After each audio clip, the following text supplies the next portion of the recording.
there, Janet Fritz here for Galaxy Girl Creations. Welcome to my channel and welcome to another day of Cutfile Confidence, which we used to call 31 days of cut files. It's a little bit different though. This is now a class and you're getting a sneak peek into the class in today's video. So there are 25 cut files. We'll be using the first 13 here on YouTube throughout the month of August, and then the remainder of them will be done in a private Zoom class.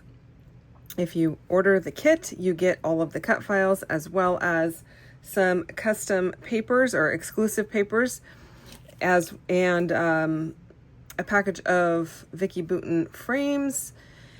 So, and then you get not just the first 13 cut files that I'm using here on YouTube, but you're going to get the other 12 that are in the private class, as well as the Zoom sessions on different techniques and ways to use them.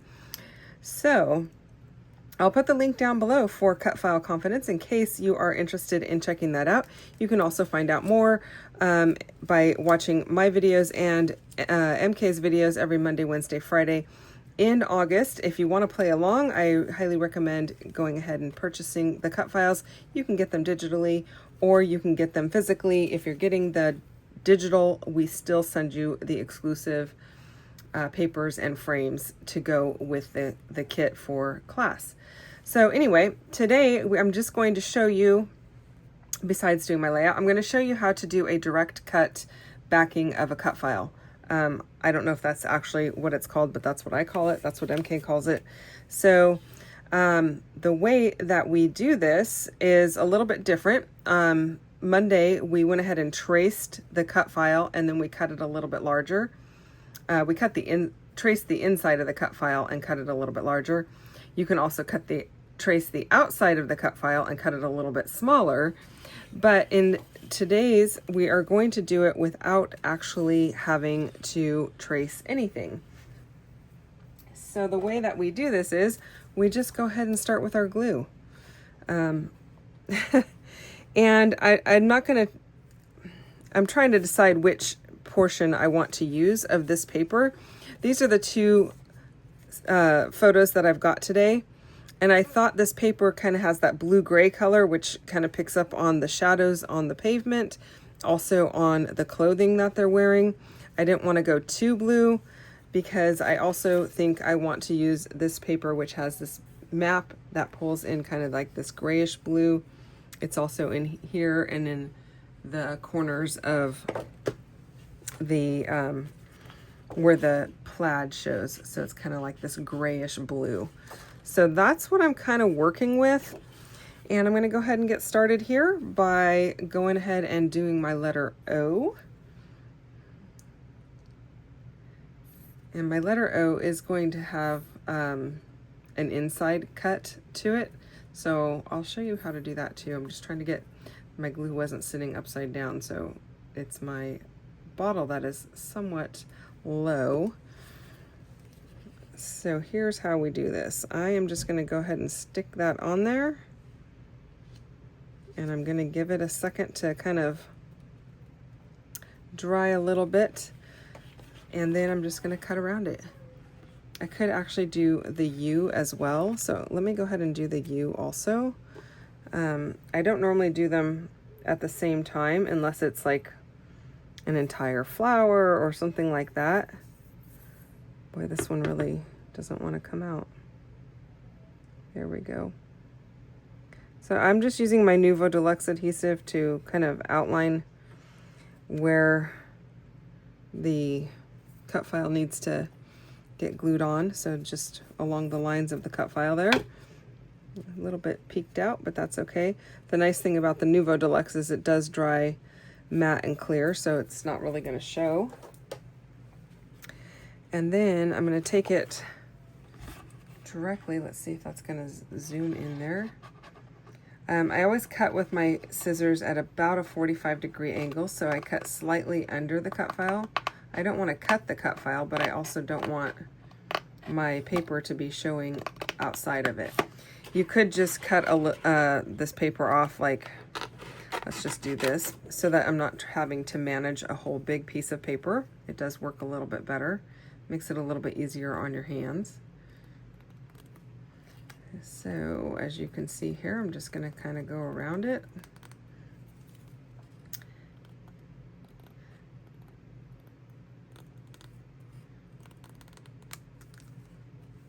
It does also help if you have some scissors that are really good at getting into the nitty-gritty points of that. Now, these scissors work really well. These scissors are not really easily available in the US. They're a UK-based company, but the Tim Holtz ones work also. So I've got both. They both work. There's actually not a ton of difference to them with regard to the blade. So these ones work very well. I don't normally try to do this with my big 9.5 inch shears, because when you're trying to get into these little tiny spots, it's a little bit more difficult, but it's not out of the question. I also do keep a pair of cuticle scissors, which work really well for getting into the little tiny areas. I have misplaced mine, so I can't show them to you right this moment, but they're really great. They have a little tiny blade that's at a little bit of a curve on them. So if you did get the Cutfiles and you bought the class, this is the little package that goes with it. Let's see here, that's part of the outside of the O. I think I included everything just so it's easy to find. It was easy to take it off my mat that way when I cut them. So let's see here, I gotta find the middle of the O. Here is one of them. And let's just make sure we've got a second one somewhere here. My mats are very sticky. I use a Silhouette and the mats are pretty sticky. So all that means is that these like to stick together a little bit. They're not stuck by any stretch of the imagination at all. They're just sticky or stickier.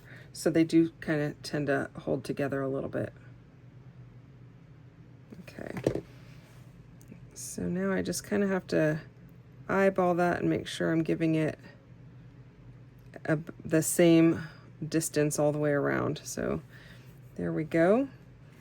And then I will take it over here. There's several ways to cut the center out, but I find it easiest to just kind of go around. I'm not trying to get perfectly all the way up to the edge because I'm going to do that with my scissors.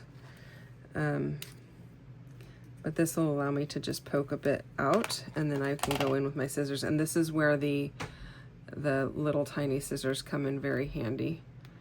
The little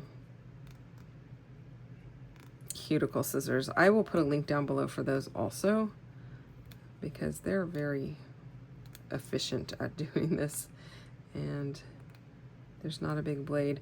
You will notice the biggest difference between these two pairs of scissors is the handle. These ones are squishy, but these ones are like highly moldable to your hand, which is why I have been using them a lot lately. They're from X-Cut or Do Crafts. X-Cut, got the X on them. But yeah, they're UK based, and I've had them for a long time, so they are not new to me. But if you see me using them, I don't usually comment on them because, like I said, they're really difficult to find in the US without paying a huge amount.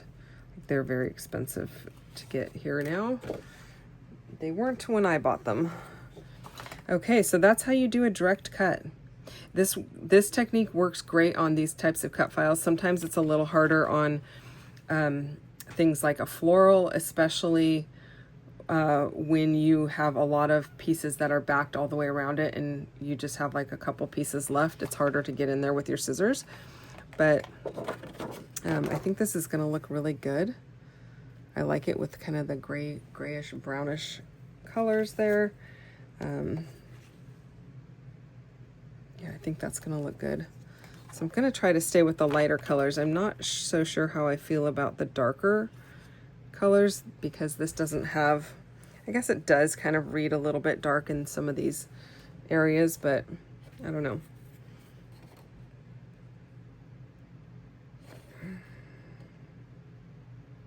That is the question. Do I go with the darker?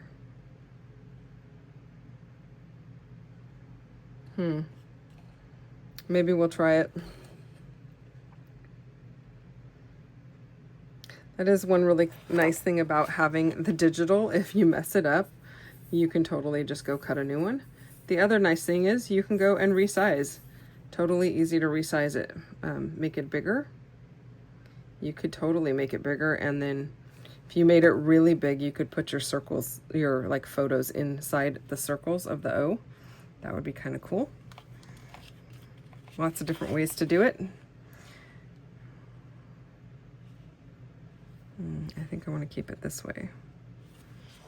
I was thinking maybe it would be nice to have it with the dark at the top, but I think I'll have it coming in from the side.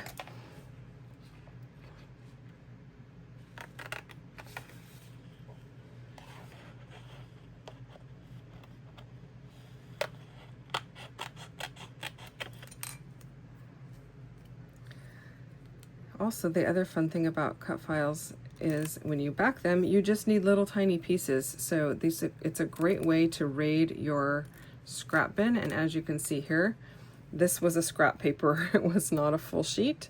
And so I feel like it's a great way to use up some of the things in your stash without having to cut into a full sheet of paper. So there you've got the out. I like how that looks. Let's see how it looks. Oh, it actually looks really good with the dark color on it. All right. So I'm just going to keep doing that, and I'm going to put it on fast forward and finish out the layout. But that is how you do a direct cut. Basically, you're directly putting your cut file on there and then cutting around it for cut files. So I'm going to go ahead and just put you on fast forward. Okay, so when deciding where to cut it out of on the background paper, I kind of wanted some darker colors towards the middle, and so I'm just choosing the portion of the paper that I like to give it some highs and lows in depth of color and whatnot. If you have something that's patterned, this is a great way to do the pattern so that you can make sure you include the portions that you really like, because not all cut files have these thin lines like this. Sometimes you have a really wide space that you want to include. Sometimes it's maybe like a floral and you want like you're backing a floral and you want particular colors in your paper to stand out more than other colors. So this is a great way to do that, because you can really get nitpicky with the area that you want to include. So I am just going ahead and gluing them down and cutting them out, as you can see here. I am also going to cut out the arrows. You can also see that I cut out I glued the center of the O's and the A's. And I am just using a little cutting mat and my Fisker's blade to cut the insides of the O and the A out, as well as the arrows that have a spot. Now, I'm hoping that I included the insides of your and sign. If not, the and sign is included. So you can easily go and trace the insides on a white piece of paper, because mine did not have it. And I don't know if that's because I just omitted it out of my own and that's why I kept that one, or if I might have not put them in a couple of them. So if you're missing the center of your and sign, there's no center cutout. There's no, it's not an outline. It's one solid piece. So yeah, you can just trace your actual letter or character, I guess, and just hand cut it out. That's what I did. I'm hoping that works for you. My sincerest apologies if it's missing. You know, the other alternative is let me know and I'll send you those pieces, but they're super tiny, so I don't know if they would get lost in the mail or in the envelope or whatever. So yeah, I apologize for that if that is a problem on yours. So I am pulling out some wood veneer pieces from MK's shop. I'm pulling out the little bicycle. I was going to say train. Oh my goodness. Voicing this late at night. So that is not a train. That is a bicycle. And then I've got the trees from another set. I am also backing my photos out of these this same paper because I want that blue to show up. Now there's not a ton of the blue in the paper, but it is in the plaid. It also is in the mountains, but it's very subtle, or the terrain map that's in the background there. So it's pretty subtle, but I am playing off of that because there's a lot of blue in the photos. I could also ignore it and go with the red because the star of the show is actually the little guy in the red. It's going in his album. So I did consider doing that, but I think I opted against it just because I didn't want it to end up looking patriotic or anything like that. And so I'm going to use the vellum there as another piece to back the photos. Now I also feel like when you use a cut file, and you'll probably hear me say this several times throughout the month, that the cut file does a lot of the work for you, so you don't have to add a ton of embellishments. Not that you have to add a ton of embellishments anyway, but I'm an embellishment person. I like to add embellishments, but I don't feel like I have to add a ton when the cut file is doing a lot of work for you. So I'm going to keep this one really simple. I am going to layer up a couple of tickets and a piece of rub-on onto this, and then I'm going to use the wood veneer and the arrows that came with the cut file, and then I'll be calling it done pretty quickly. So while cut files do take a bit of time to back, you don't have to do as much work on the page. You can do more work if you want to. It's not that you shouldn't. There's nothing wrong with it, but like I said, they do a lot of the work for you, so you don't have to add a whole lot. So I'm liking how this is looking, but I do think I want to add some additional bits and pieces here. So I'm going to look through the ephemera pack, or actually, I guess it's considered an ephemera pack. I think it's the frames and ephemera, because it's not just frames. There's a lot of other little pieces in there, but I do want to use a couple of the label type things and tickets that are in here. So I'm just pulling out pieces that I think might be useful.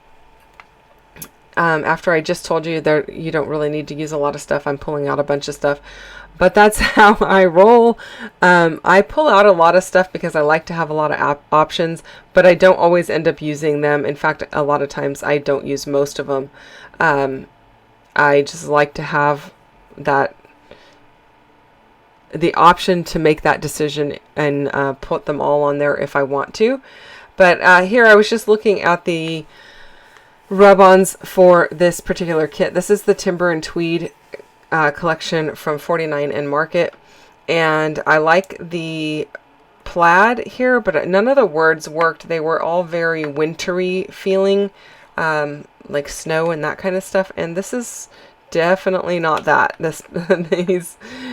It was a warm day the day they went. You can see it, like they're all in shorts, and so there's nothing winter or about it. No need to be cozy by the fire. So I just set the words aside. Sometimes though, you can find a word or two that will still fit the situation, even though it's like a themed pack or something like that.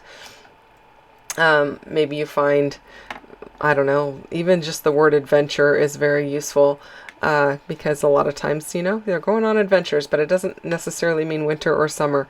So it's always good to look in those packs just to make sure there's nothing, and don't just rule them out because you go, oh, it's winter. I definitely won't need that. In fact, this whole paper and collection, I wasn't going to use this for this layout. I was going to use a bunch of things that were actually blue, and the paper kind of reminded me of bicycle chains, but I wanted something to contrast it. So that is what ultimately helped me make the decision to go in this direction rather than pulling in more of the blue stuff. So While I go ahead and unmask my wood veneer and get everything situated with where I want my tickets on the wood veneer or under the wood veneer, I just want to remind you that the Cutfile Confidence class is still available. I don't believe we have any digital packs left, but which makes you wonder, well, like, why would we not have digital available? Because in the digital, you don't just get the digital files, you get the actual papers sent to you that are custom papers exclusive for the class, and we will be using those in the September Zoom sessions. So you're not seeing them here, but if you go back to day 1, I do share them, and I believe MK shares them on the 1st of August in her video as well. So you can go and check that out. You can also go to her website, but the pre-cut ones are still available. So everything would be already cut out for you. You don't have to do any of the work of cutting out the cut files. You do still have to back them and make decisions on your papers, but and your ephemera and your photos, but you don't have to cut the cut files out. And it still comes with the exclusive papers and some frames that are very neutral and easy to use from Vicky Boutin. So yeah, you can go and check that out. The link is down below in case you're interested in that. And in the meantime, I have been adding some rub-ons to my background here just to bring in a little bit more of that plaid. I really like it. I think it looks really good.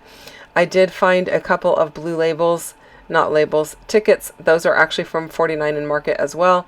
They've been in my stash for quite some time. And I am just layering them up with a kind of pinky red label. Ticket. They're not labels, they're tickets. And those tickets are from a really old collection from a company that is no longer in business. They were called GCD, I believe. Anyway, I did add some staples to hold my tickets together just to give an added texture. Those are kind of fun things to add that don't give a lot of color or take away from anything that you're doing on your layout, but adding an additional texture to it. So adding something like a staple or a button works very well. And I am pretty much done, I believe. I am just going to cut my branding strip off. I did take this over to my sewing machine and I put a stitch all the way around the outside of it. And that should be in the close-ups, I believe. I think I did my photos afterwards, but those close-ups are coming up in just a moment here, so you're going to see that in just a second. And I'm just going to do a little bit of writing with my Muji pen to finish it off and write about their dad's day out with the boys for a bike ride. Thank you so much for watching. I hope you enjoyed this one, and if you did, hit the thumbs up button. Don't forget to subscribe if you're not subscribed already. I would really appreciate it. And I will be back again on Friday with another video, so come and check that out. There is a whole calendar for the cut files, so we'll be showing different ones Monday, Wednesdays, and Fridays. Thanks for watching, and I'll see you soon. Bye-bye.